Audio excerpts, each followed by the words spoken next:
Well, welcome to Pretty Mobile Meetup.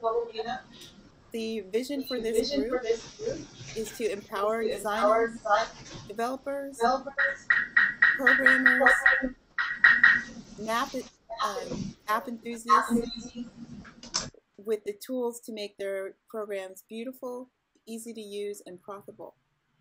We believe that the world needs to be more beautiful and that there are a number of apps out there, and I'm guilty of this myself, that are ugly. And ugly apps rob the piggy bank. And we want to create a safe place for you to explore, meet really interesting developers. And so I'm so pleased to introduce you to the folks at Shinobi. This is actually a company within a larger subsidiary, and they're going to introduce themselves. But I met them at the Apps World Conference, and I was very impressed with with their approach to UI and data visualization on mobile. As you know, this is a short 1-hour presentation, first come, first serve. We're going to record it and post it onto YouTube, so you will be famous. If you have any questions at any time, I'm pretty sure Stacey and Garam would welcome them. And then what I'd like to do before we get started is to allow each of you, Grace and David, to introduce yourself, maybe share one thing about what you do around mobile UI UX, why you joined Pretty Mobile, and what you're hoping to get out of today. Okay, so I'm going to put myself on mute, and I'm ready to listen. Jump in.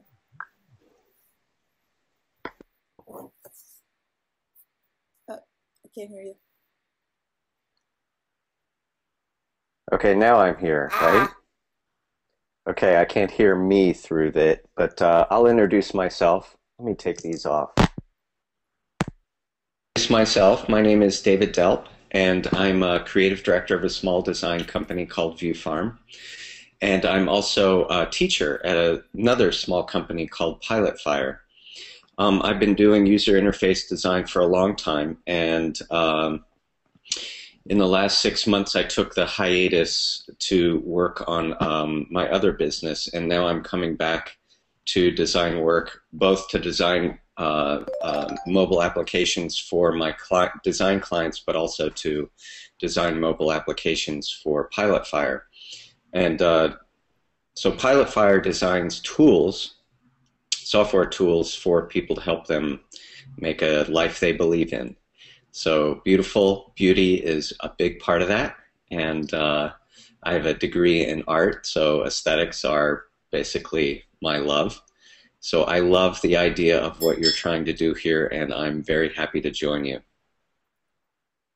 And what are you hoping to get out of today? Today it's very interesting. Today I'm hoping to, it's funny, 6 months ago I eradicated all the busyness out of my life, and now I'm trying to add busyness back in structured time a little bit at a time, so I'm hoping to meet some new people who are interested in the same things I'm interested in. Fabulous. Welcome, David.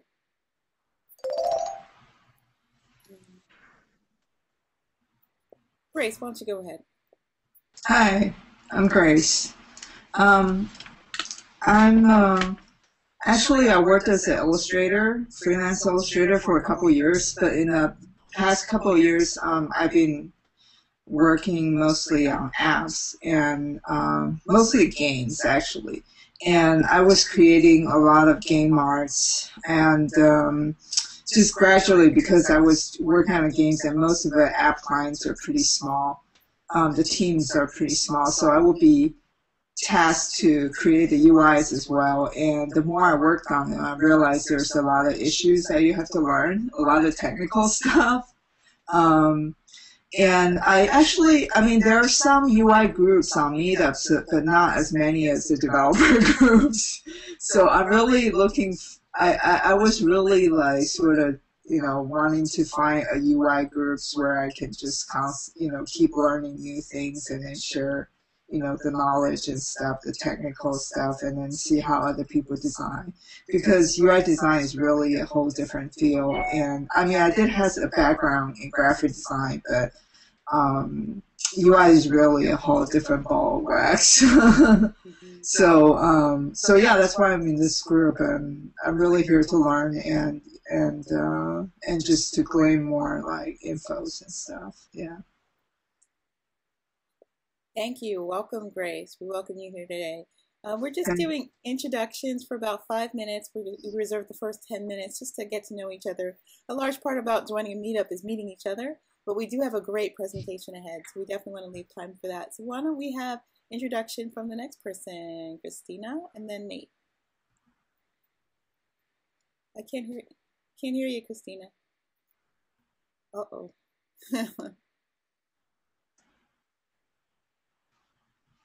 Not yet.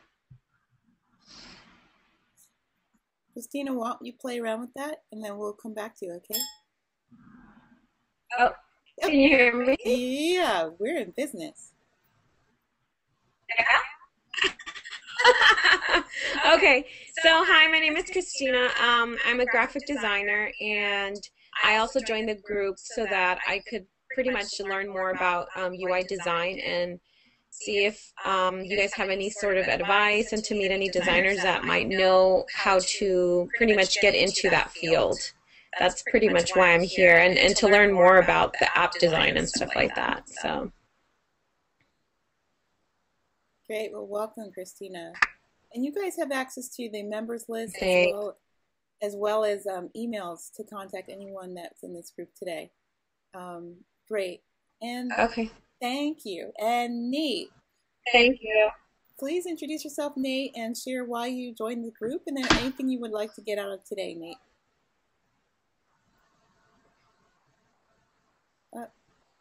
Can't hear you. No audio, please. How's that? Can you hear me? Hey, hey. Can you hear me? Okay. Something weird's going on where my camera switches between my microphone and my camera. I don't know. So I kind of do a little bit of everything. I'm learning to be a developer. I don't really know how to design much, but I'm pretty interested in user experience, specifically for apps. I started a mobile gaming company a year ago to do a very casual game, kind of like Draw Something, except it's on top of photos. So that's called OSnap, and I'm about to start my second startup in the healthcare space, and met Angel a few weeks ago and think that this is a pretty cool meetup group. So I'm looking forward to talking to everyone. Cool, great. Well, welcome, everyone. A large part of the reason why I'm interested in data visualization is I, too, am starting up a startup, and we'd like to handle data around fitness and visualize that in a way that's beautiful and fun for people, and not so geeky. It shouldn't feel like a banking app or something like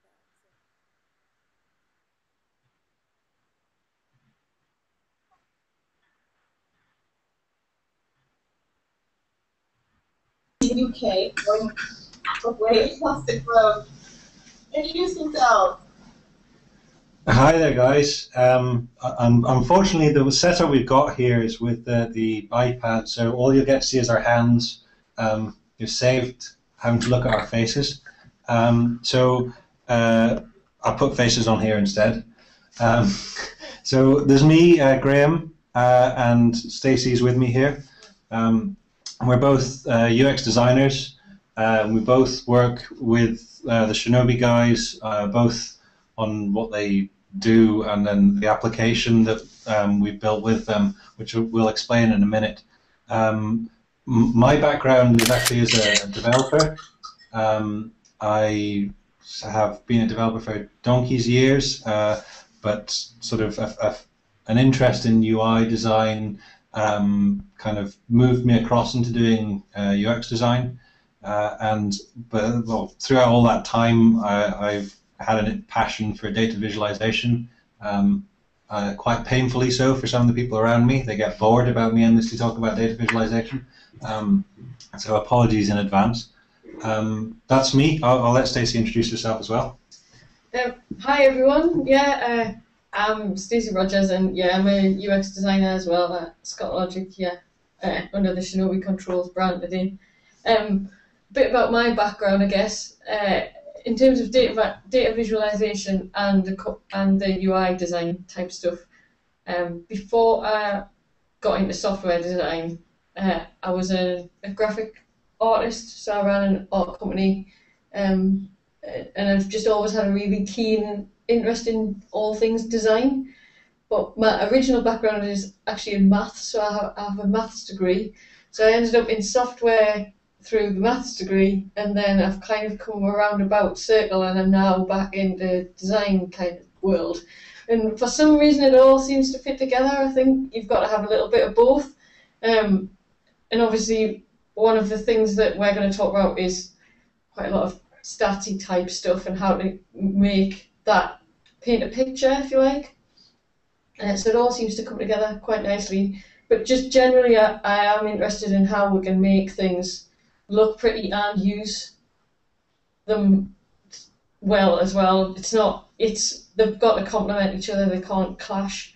And that's some of the things we've sort of learned with, and why we're doing this talk today, is you've got to find a balance between user experience and look and what it looks like. But we'll cover more on that in a bit. Yeah. Roughly this is what we're wanting to cover. I'm going to get the boring bit out of the way, then explain roughly what Shinobi Controls is, and then once the plug is out of the way, we can do the interesting part and introduce the application that I've worked on in the past, and now Stacey does most of the UX work for. I'll focus a little bit on data visualization, specifically in the context of mobile devices, and then Stacey's going to run through why we think ShinobiPlay, or at least the version of ShinobiPlay that's currently in the App Store, is not that great, and what we're doing to address those things. So you'll get a sneak preview of the next version of ShinobiPlay, which is scheduled for release in coming months. We don't know which one. So the Shinobi Controls part here. It's a company that's based around the idea of making developers and designers' lives a bit easier. In the past, we've done chart controls for various Windows platforms, all sorts of different things actually. And we recognize that on iOS, there's an awful lot of handwork that's required to be able to do charts and other controls. You don't get much for free from Apple. You have to do an awful lot of work yourself. And we knew from experience that charts are a very complicated world, and there's an awful lot of different things you can want to do with them.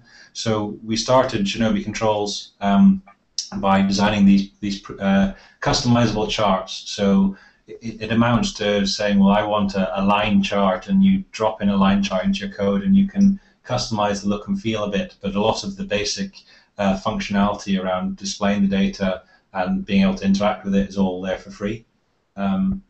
Then once we recognized that this was useful with charts, we thought, well, hang on, in the iOS world, they don't get anything. So grids is a sort of a natural accompaniment to charts. So what is the actual data that behind it?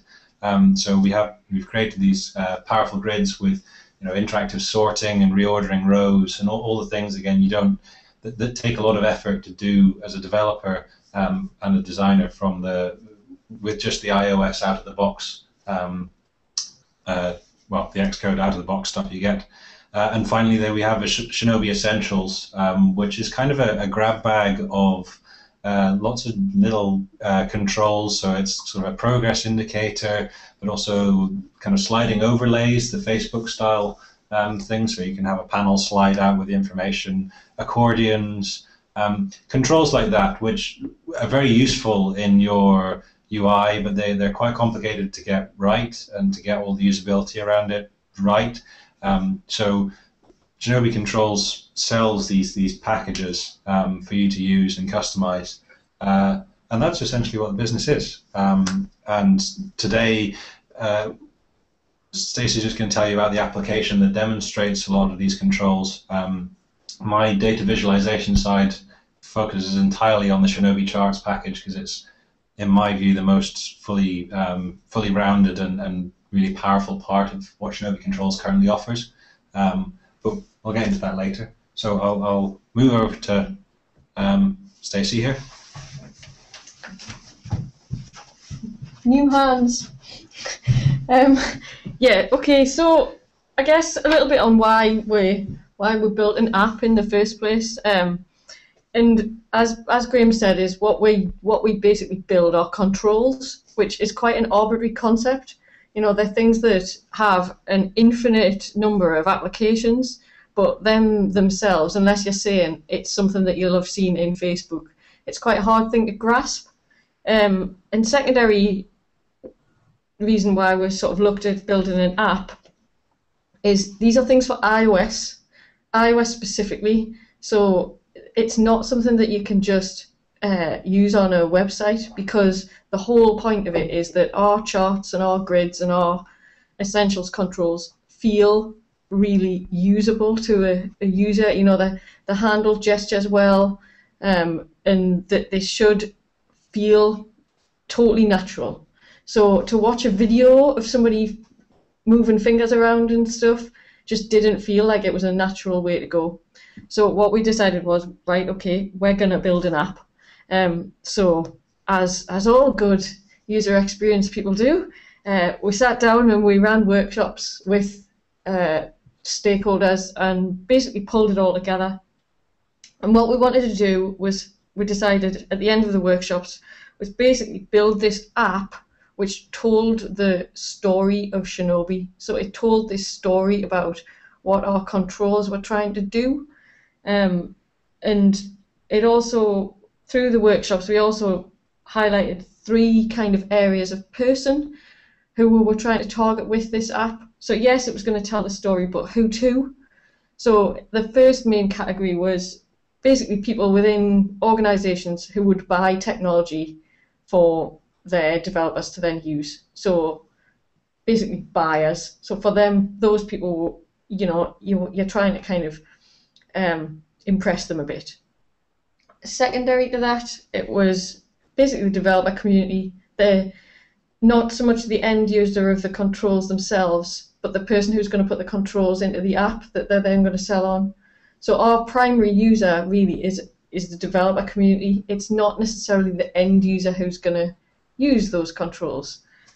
And then the third area of person that we thought would be interested in this app is just people who are generally interested in iOS stuff. We see the app as a showcase of good iOS work. So we do the same. We pull down apps that we might not. Take National Geographic, for instance. We pull that down. I've got absolutely no interest whatsoever in National Geographic stuff, but it's a showcase of an app that works really well and that can tell us things about what we can put into our designs. So that was another point of ShinobiPlay. We wanted it to be one of those showcase cases. So once we'd established that, it was kind of then, well then, how are we going to approach this, and indeed why is it called ShinobiPlay? Well, basically what we're trying to do is do something a little bit different. At the end of the day, a lot of our controls are used in sort of financial kind of contexts, and it can all be a little bit bland, a little bit, you've seen it all a million times before, loads of black screens and really not particularly fluffy UI, and we just wanted to kind of have a little bit more fun with it. These are, at the end of the day, the controls are meant to be something you want to interact with. So let's make it a bit playful and not be too serious about this whole thing. Yes, get the point across, but can we use graphics or other things within the app to make it a little bit more playful? So the next step was to basically start with a bit of a look and feel. So these are some of the original concepts that were put together for Play. So if you can see these here, you have got the shot slides, you can see those later. But basically, a graphic designer came back with your typical financial kind of look and feel, all black, with a tiny, tiny smidgen of colour, or they went one little step further and gave her a bit of colour, or they went the whole hog and went, right, let's make this a totally skeuomorphic look and feel. It's about a story, so why don't we chuck a load of paper, and it's about Shinobi, so let's bring in all those kind of ninja type little artifacts into the actual app itself, and that's why basically it looks the way it does, is because we went, right, let's go totally different. This is nothing like anything that we've seen before, so let's go for it. So it ties in with the Shinobi brand. It's not because it's all about the Shinobi warrior man, but it's something totally different to kind of the context that the controls are used in.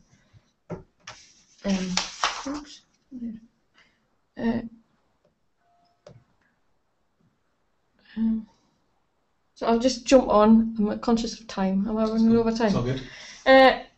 So basically from that point we've kind of developed like the wireframes and everything and set about what we were going to do. Each of the individual elements within the app itself has a purpose, and Graham's going to cover a lot of that later, so I'm not like treading on his toes there. And basically we just designed this app that was this Shinobi story on one side, but then on the other side we said, right, okay, it can't just demonstrate the controls, because I'm not sure how much knowledge you have of sort of App Store kind of process and things like that, but if you just have an app that's basically a demo, it will not get into the App Store. You can't have something that's considered as a throwaway product. So we thought, okay, we want to demonstrate these controls, but what else can we do on top of that? So I'll leave the demonstration sides, but I'll just flick through some of the other things that we put in. So this is ShinobiPlay, if you haven't seen it before. So at a top level, there is this side which is the Shinobi experience, which demonstrates the controls in action. But then there's these other areas within the app which are meant to be less throwaway. So the Shinobi resources carries a load of actually I won't open that. Pick out the most dull bit. So within here there are lots of extra material for a developer who would use our controls to help them learn how to use the controls. So it's not considered as throwaway because it's something we can build on. And that's basically the bit of the backstory. Within the whole app, everything kind of follows the same sort of theme. So a lot of the assets are reused in different guises. So this is within the gallery, we've gone for like bringing in these skeuomorphic things. So these, like the wooden frames and stuff, are all trying to tie the whole piece together. I'll show something else. And in the designer, the same. We've tried to bring some of the original artwork from the homepage into the rest of the app, so it kind of flows and it doesn't feel like you're all over the shop. It was quite a challenge because a lot of the original artwork was never intended to be blown up to these sorts of sizes and things like that, but it has kind of paid off in the end. One slight caveat to that is this app's currently sitting at 50 meg, which I don't know, again, how much experience you've got, but that is on the borderline of how big you can go. So we have had to take a view of some areas where we can try and strip some of this artwork out because it's going to get to a point where it'll just grind to a halt. That is something to bear in mind when you use a lot of these asset type pieces. Can you reuse some of them over and over again, as opposed to having individual assets for every piece of your thing? These buttons, for instance, here, the 3 buttons here, that's 3 separate assets. Whereas if we were to do it again, we'd take them back to being one each with separate layers, so that you're cutting your app down from the start. That's just getting a little bit off topic. But that's a sort of brief introduction to ShinobiPlay. I'm going to come back to this in a bit, but Graham's now going to cover off some of the more detailed areas within Play. If I get it up this way. Right, so switching back to me, we're now shifting to this data visualization on mobile part. wait, here we go. And so I've kind of got 5 things I was going to cover, but Stacey's just changed my train of thought a little bit, so I'm going to jump back. So one of the things that works quite well, I'm diving into the experience here. So we have this little note from the ninja to get you into the mood, and it's just a little bit cryptic and a bit of fun for us, but it keeps you in the style of the application. But when we actually get to a chart, the key is that the visualization itself shouldn't have too much of the skeuomorphism going on, in my view. You need to keep that fairly straight and slightly on the drier side, but it's what you do around the visualization that can give it the real personality. So here, for example, we've got, this is a pie chart, and the one thing we've got is an overlay saying what you can do with it, which is you can interact with it.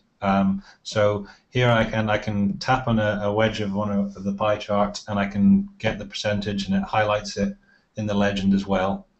Similarly, I can select from the legend, and it highlights the slice. And that kind of interactivity is something that is very straightforward with Shinobi. On the pie chart, you get this for free. It's quite fun to play with. We've seen people make this chart spin for hours and hours and hours just by tapping all the slices.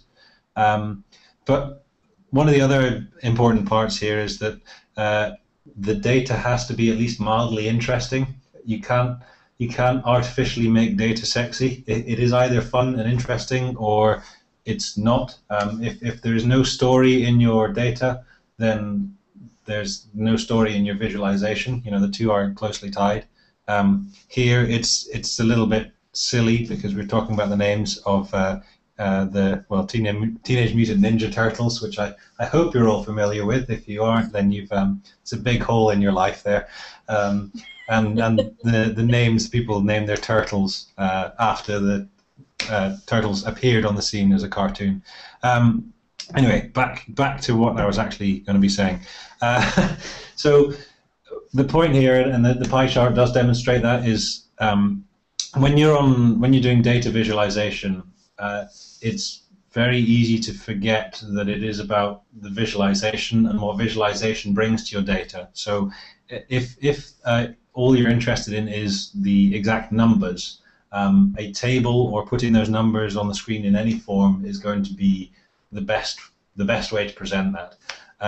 But a visualization can show you patterns and trends that you wouldn't see in a table of boring old numbers. That's why the visualization is there. But what you can do on iOS, which you can't do in, say, print on a newspaper, and you can do to some extent on the web, but it's not quite as intuitive, is this idea of revealing the data through interactivity. So when I look at this pie chart here, I have a rough idea of the proportions of the names as we look at it. But if I want to get the precise value, I can see, well, it's 28%. I've drilled down into that information. But first and foremost, it's that story that the pie chart tells me. It's not about exactly the fact that Leonardo, 28% of pet turtles after 1984 were named Leonardo. First and foremost, it's the fact that Leonardo, more turtles are named Leonardo than they are Michelangelo, Donatello, Raphael, or other. Who would name anything else? But so you want that element of being able to drill down. Where was I going to go next? Right. Yeah. So tying with this again is the idea that when you're doing visualization on iOS, you should be able to interact with the data directly. You shouldn't be using controls down the side to do zooming, for example, which I'll show here. I'll skip along to our next chart. It's the idea that if I want to zoom on a chart, I do pinches. I can zoom into that data point there and zoom out. And I can interact with this in all sorts of ways. I can pan around. So if I zoom in, I can go along the chart and look around. And this is a very tactile, interactive way of using your data and exploring it, which you can't do on anything that doesn't have that touchscreen. And this is stuff that Shinobi Controls does out of the box for you. So it's quite complex interactions from a developer's point of view, but it's really powerful from the design, the UX point of view. You can do so many things here by letting people explore and play with the data, which is where the name for the application comes from. It's very, very, very important to keep that interactivity there. Jumping along, right? So I've stolen a term from evil old Microsoft. They have a concept called semantic zoom that's built into Windows 8. And what it amounts to is the idea that at different levels you want to see different levels of sort of drill down in an application. Generally, you want different amounts of information, and we've embedded that idea in this Discover chart. So this is the chart I was just zooming around on there, and what we're looking at is the profile of the Tour de France from last year, in fact. So we see the height of the course and the distance of the course, and we can quickly see, well, it's got some mountains in it, and it starts at not quite sea level, and it ends at not quite sea level. But we can interact with it, and we can zoom in, and you see as I'm zooming down here, I'm getting into more detail. But when we dynamically add more detail onto this chart, so the names of the peaks, these mountains, have appeared. If I zoom out further, they don't really make sense in this context, so we drop them off the chart. But as we zoom in, I get my stage markers get added, then the peaks on the mountains get added. But if we zoom even further, we get more details about these stages. And this is, again, this idea of, as we drill down, we know when someone has zoomed this far in on a chart or on your data set, they are interested in very specific details. When they're zoomed all the way out, they care about the overall picture, not about those details. And this kind of interactivity is really important with your data. So that, again, it encourages it. We call this the Discover chart, and it is exactly that idea that you play around and you discover all the things going on in this data set as you interact with it. So the next point we're moving along to is that sometimes in data visualization you need to provide a context, because it's very easy to lose where you are when you're interacting with this data set.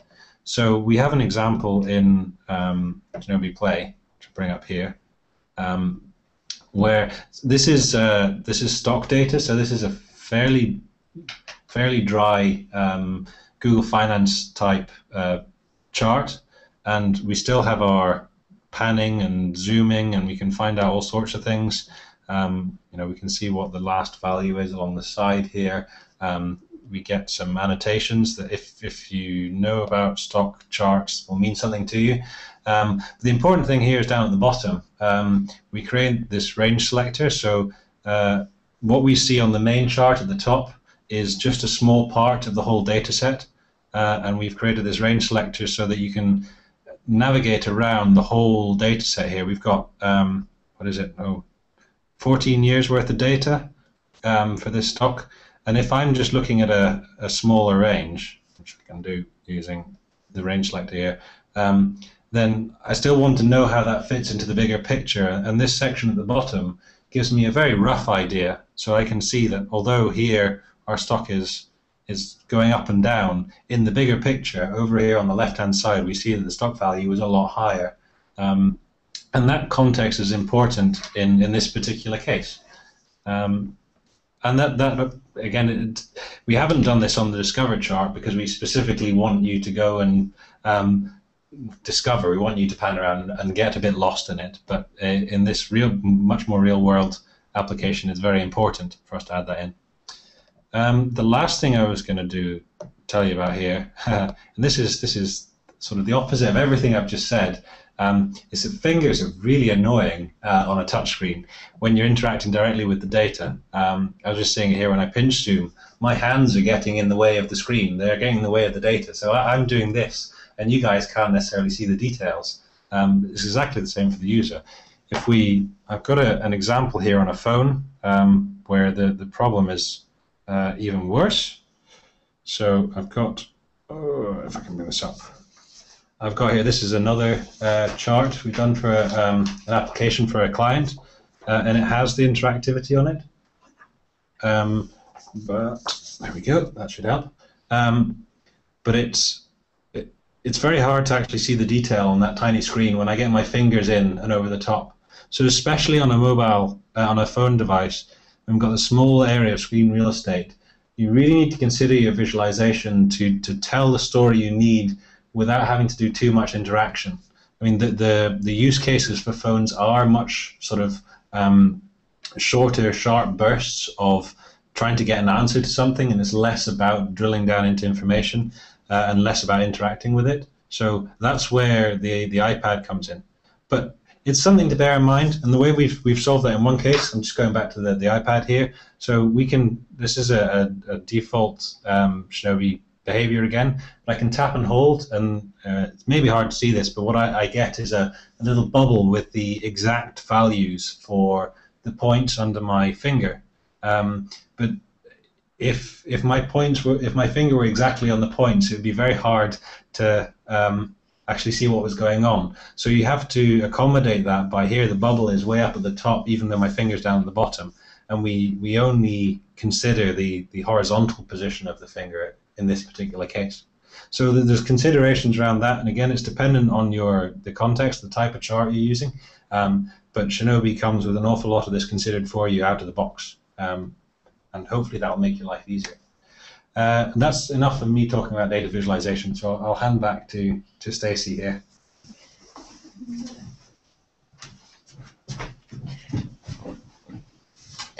Right. So the story so far was that we're really happy with what ShinobiPlay looked like. We're really happy with what it felt like. We've put some great examples into ShinobiPlay of good quality data visualization and other things. So what we're trying to show off are our controls in just random contexts. So for instance, this data is it's US basketball teams and their stats. So it's a bit of a fun context, but it's just got little elements in it that make it slightly it's useful because you can, compare the players' heights and weights and that sort of thing. But it's got a couple of fun elements in it. This one, for instance, the tiny little shirts are all coded in, and the sort icons are meant to look like basketballs. So it doesn't take over, the fun doesn't take over the data itself, but it is added in there.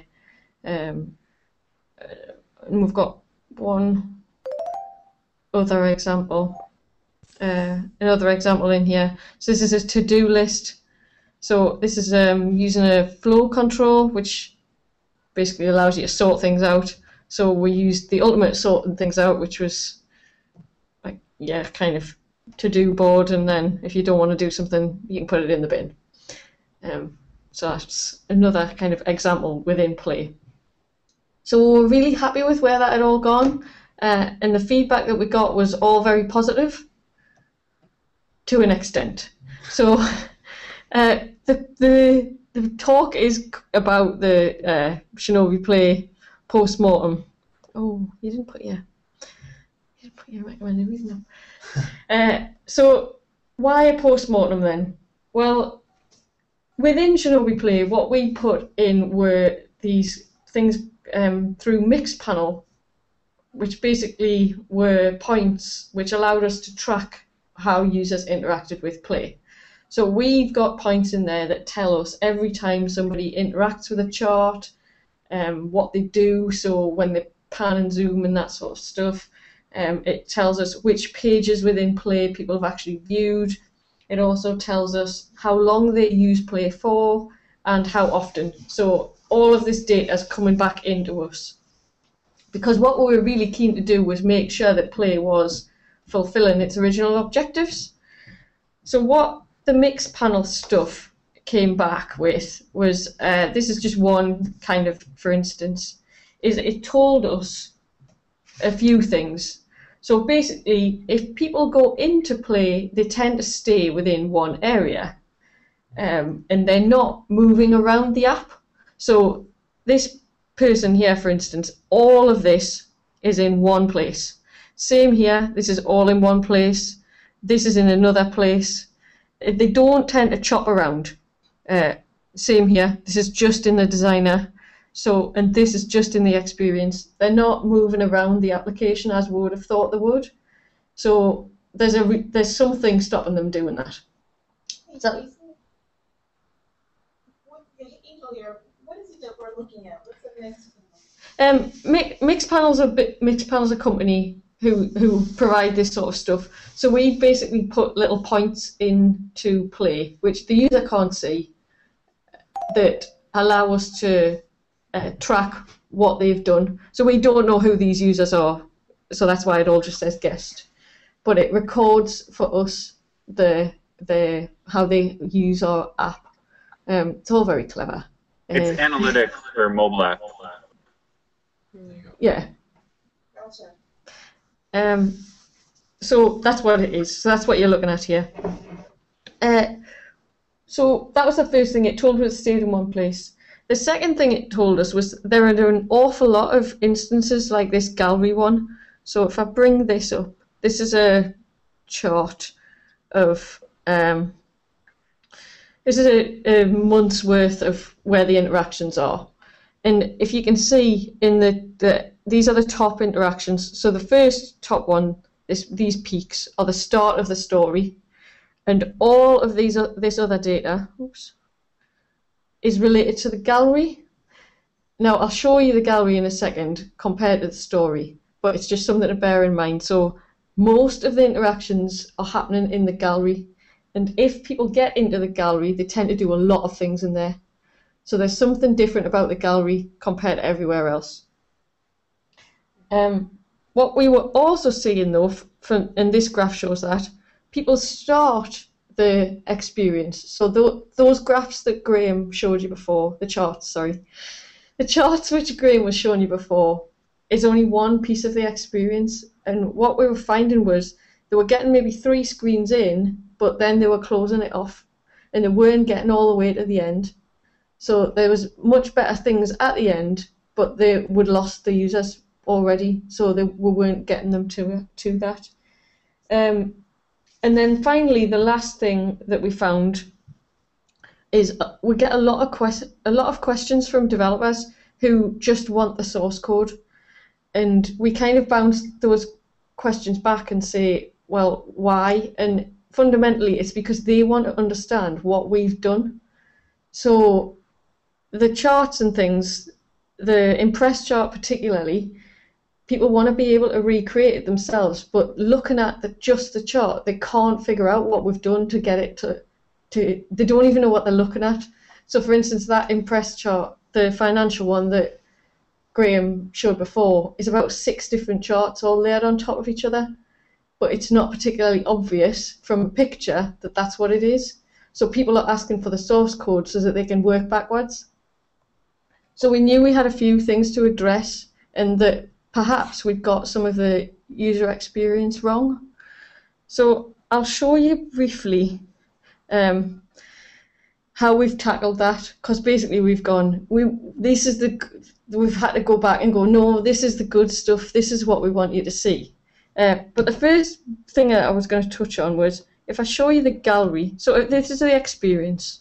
So it's in a linear progression, and we've set it up so that you go through it like this. So part of the thing is you're not entirely sure where you are, because even this line on the bottom is not related to it doesn't really have enough for the user to know where they are. It's not maybe obvious enough. So we knew there weren't enough cues really in the story for that. But if you compare the story and how that was working, this is the gallery. So within seconds, I can basically make this whole screen do lots of different things. So it's that speed of being able to work with something. So nothing's hidden away, it's just there and it's ready for you, and you can just chop and change.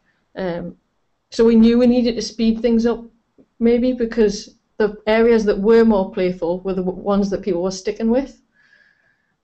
So what we've done then is basically gone back to where we originally started. Oh, sorry. The original Wireframe's concept for play was that we'd have this Shinobi story as one side of it, and then we'd have this other side of the app that was the stuff behind the story, and that it wasn't two separate apps. But what we did by sticking all of those, by putting all of this on the home screen, is it's not two apps anymore. It's just one, and it's all kind of mushed together. And this, for all this, takes up a lot more real estate. We weren't grabbing people. It wasn't really working like that.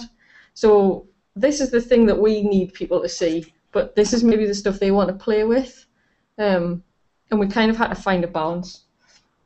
So this is a little bit of a preview of what approach we've gone down.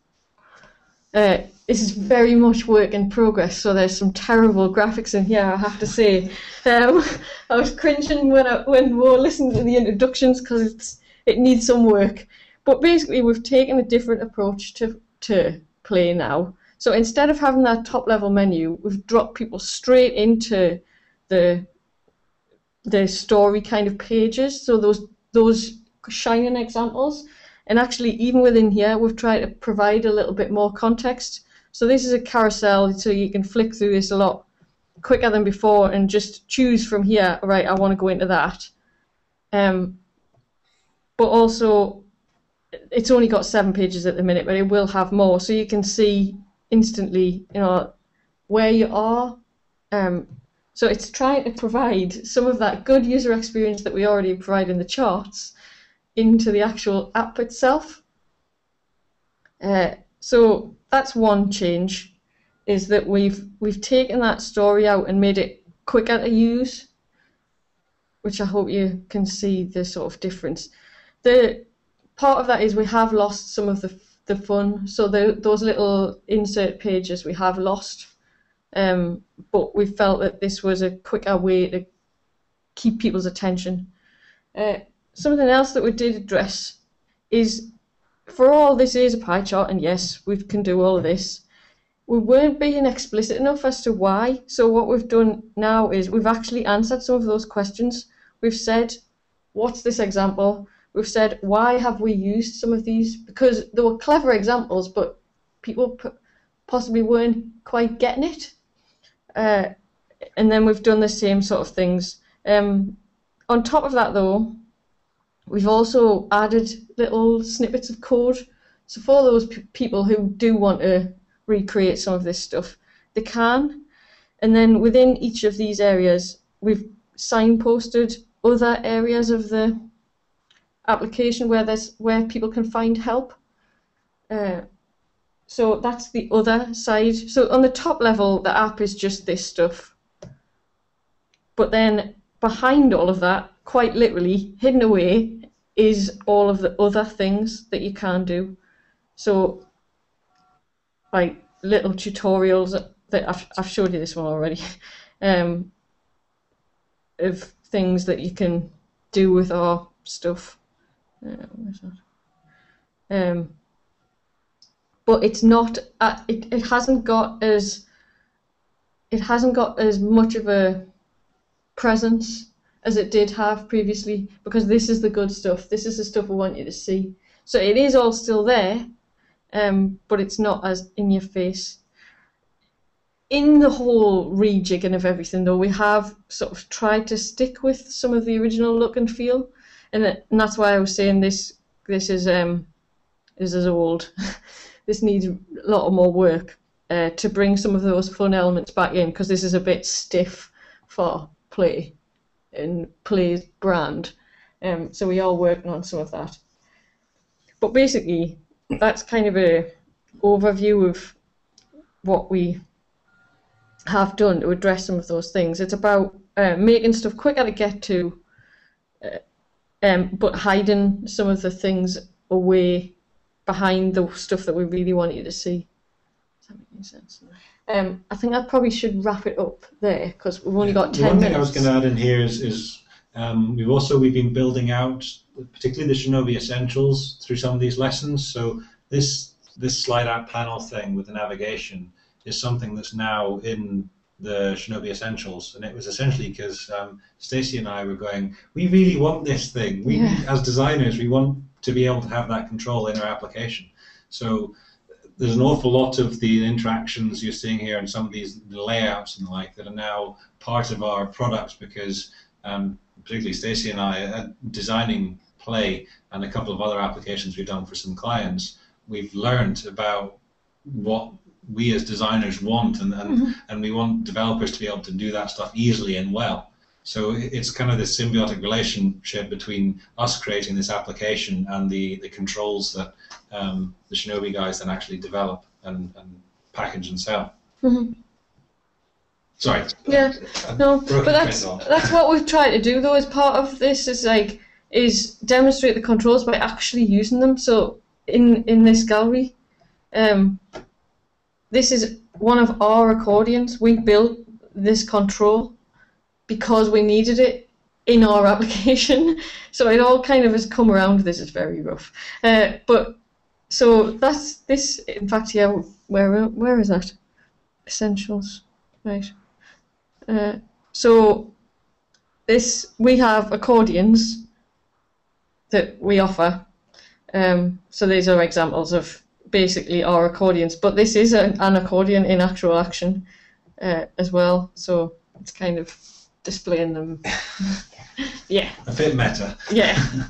Anyway, that's Play. I'm going to turn it off now. Right. I think we are sort of done. Yes. Questions. This is what we really want to get to. Is what do you guys pick our brains? Go for it. On the semantic zoom, can you customize what level of zoom the extra information appears? Yes, entirely. You get, so in the chart you get some hooks that you can use, but the actual details about how you use those hooks are entirely up to you. So those levels that we did, I showed you there in the Discover chart, that's up to you to work out where you want to introduce these things. You can do it based on the data that you're looking at. You can do it on other information altogether. It's more an example of what you can do with Shinobi rather than something that is predefined for you. And there's an awful lot of that in Shinobi. We're showing you examples here in Play, and it's not necessarily all stuff you get for absolute free out of the box, but we do all the heavy lifting, and you just have to put a little bit of cleverness on top of that to satisfy what you want to do in your application. Can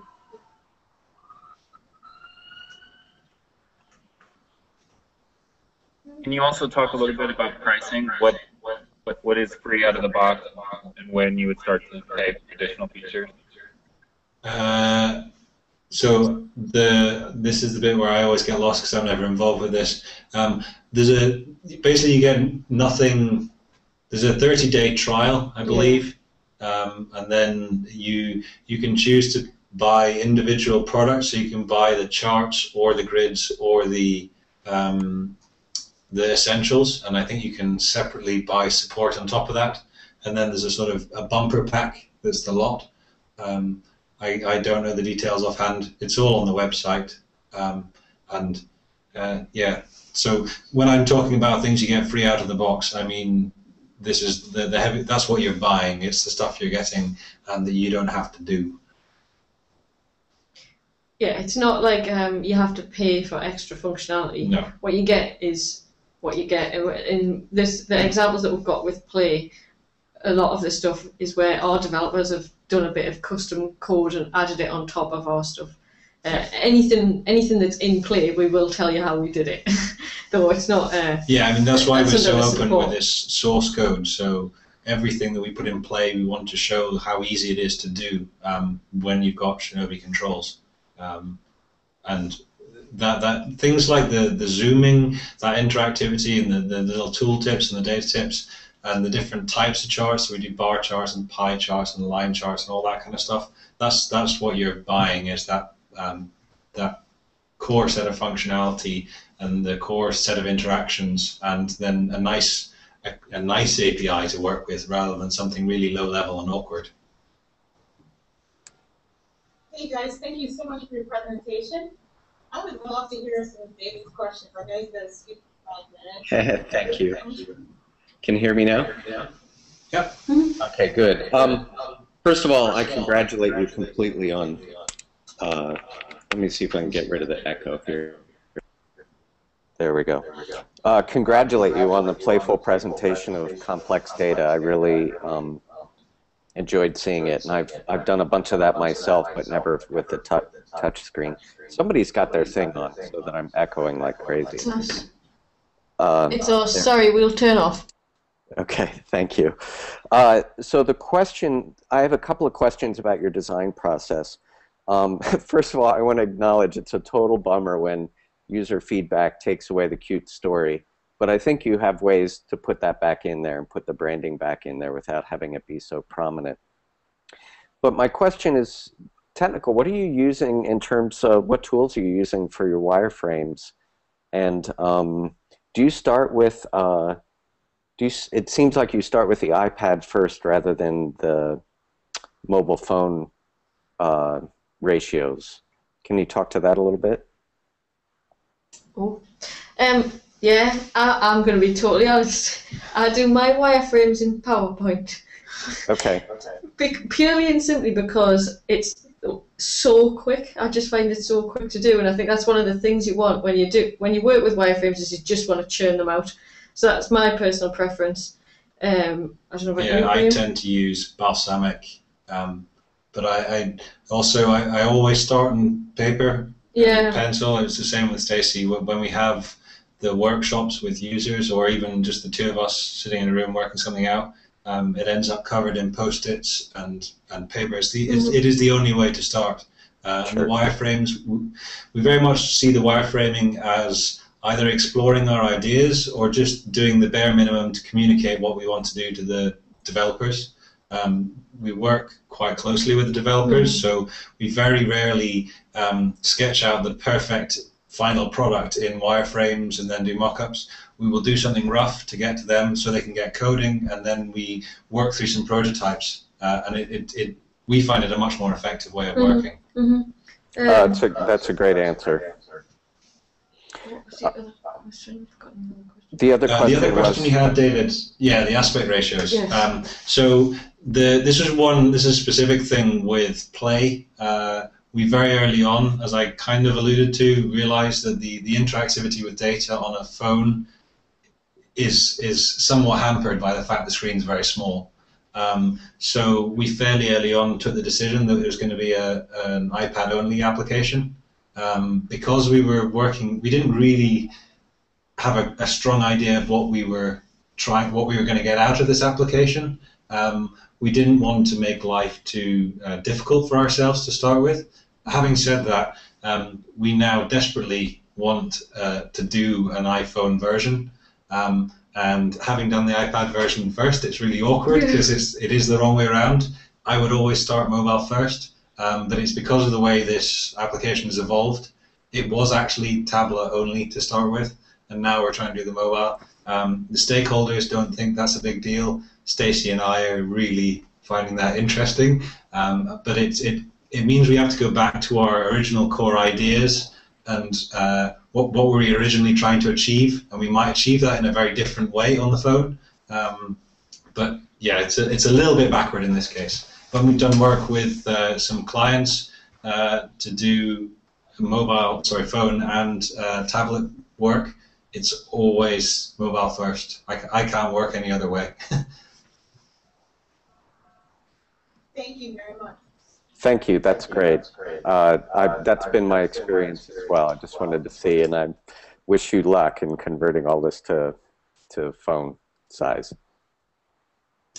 Thank you. The one thing I was going to say, if you are shooting off shortly, by all means, drop Stacey and I, or contact us on Twitter or anything. We're always happy to answer questions, whether it's to do with Shinobi or totally different stuff.